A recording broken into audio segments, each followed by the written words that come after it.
News every 15 minutes, weather every 10, and sports twice an hour. Newstalk, KGVO, AM 1290 and now 101.5 FM. You're listening to Montana Morning with Peter Christian.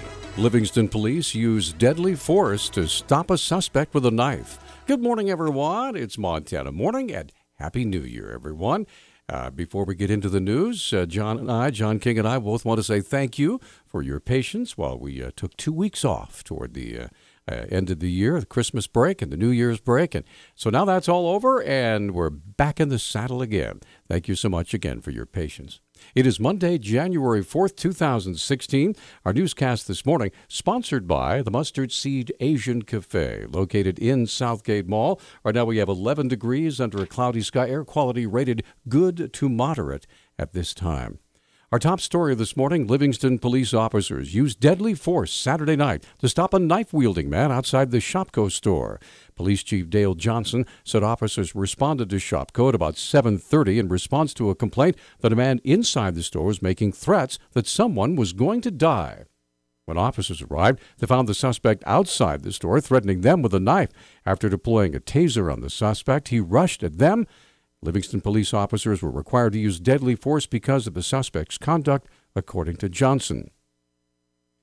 Paramedics from Livingston Fire and Rescue responded but were unable to save the suspect. The name of the man is being withheld until his family has been notified. Johnson said the officers involved have been placed on paid administrative leave. Attorneys for convicted murderer Marcus Karma have officially filed their opening brief for an appeal with the Montana Supreme Court, according to Nate Holloway of Paul Ryan and Associates.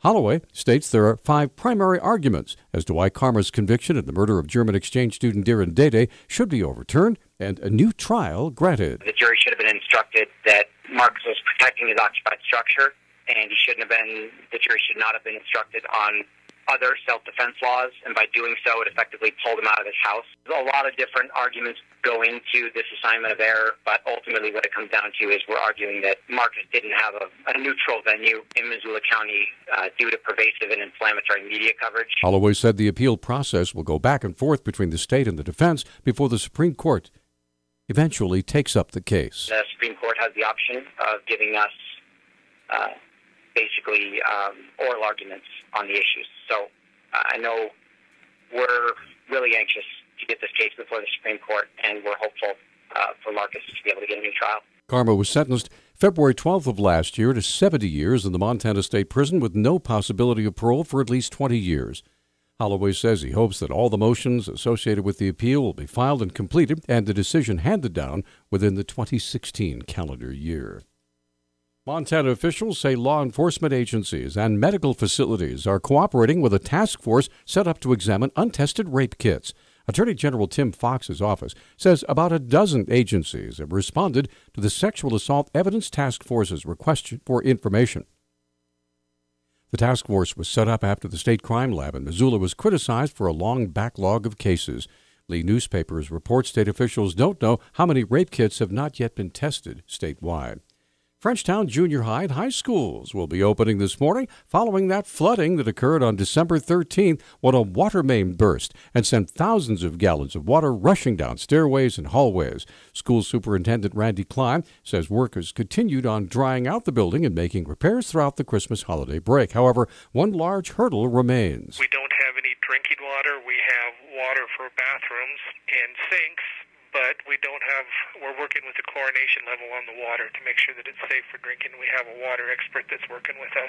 We're going to have bottled water for the students on Monday. Klein said the gym floor in the high school was irreparably damaged by the flood. The floor in the high school has been removed.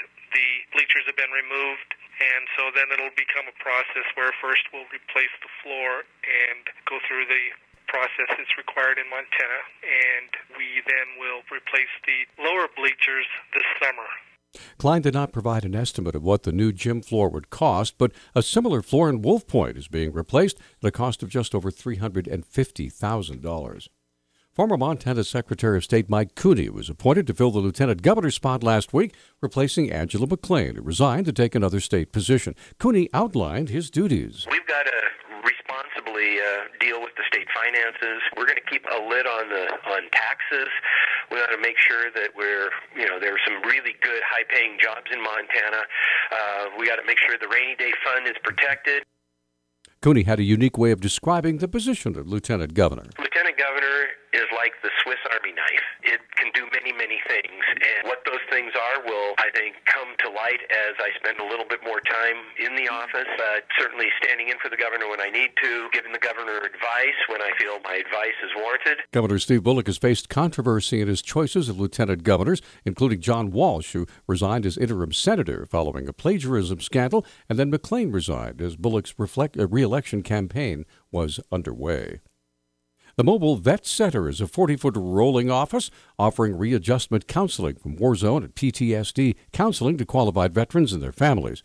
Mineral County Hospital spokesman Monty Turner says the first opportunity for an appointment with the new mobile clinic will be next week in Superior. They're finished with their show and tell around the state, and now they're setting up appointments. And we are going to be the first ones, Mineral Community Hospital in Superior, where the one on the western side of the state will be. And it's going to be Monday, January 11th, from 10 in the morning till 3 in the afternoon. Turner provides details for veterans and their families who'd like to make an appointment. The easiest way to do that would be to call Alvy Benskin. He's there in Missoula at the Department of Veterans Affairs. His number is 721-4918, and he can set up the appointment. Turner said anyone interested in seeing the mobile clinic is welcome to come on down and visit next week in Superior. Flathead County is starting over in its efforts to establish an emergency 911 special district because residents refuse to provide the money for dispatch center improvements and maintenance. The county is now trying to find other ways to pay for equipment for the consolidated 911 dispatch center. And Billings drivers hoping to join Uber are getting their vehicles inspected while waiting for the app-based ride service to get started. The Montana Public Service Commission gave statewide approval for the program back on December 15th.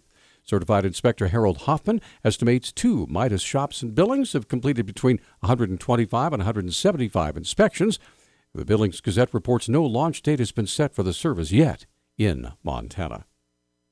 Our News Talk time now is 6:12. News Talk, KGVO. Missoula's official weather station.